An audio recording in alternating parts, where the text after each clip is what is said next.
আন্তর্জাতিক আইন লঙ্ঘন করে মালামাল পরিবহনের দায়ে ভারত মহাসাগরে রুশ সংশ্লিষ্ট একটি তেলের ট্যাঙ্কার জব্দ করল মার্কিন যুক্তরাষ্ট্র। ওমান উপকূল থেকে প্রায় 200 নটিক্যাল মাইল দূরে অ্যাকুইলার ট্রু নামের এই ট্যাঙ্কারটিকে নাটকীয় অভিযানে নিজেদের নিয়ন্ত্রণে নেয় মার্কিন সেনারা। পেন্টাগন জানায়, মার্কিন নিষেধাজ্ঞা অমান্য করে পণ্য পরিবহনের অভিযোগে দীর্ঘ পথ অনুসরণের পর এই কঠোর পদক্ষেপ নেওয়া হয়েছে।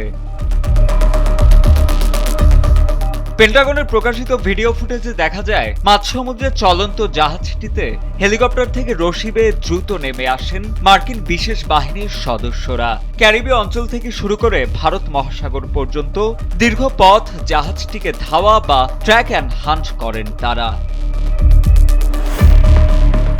ধারণা করা হচ্ছে, ট্যাঙ্কারটি রুশ মালিকানাধীন এবং আন্তর্জাতিক নিষেধাজ্ঞা অমান্য করেই সেটি তেল সরবরাহ করছিল।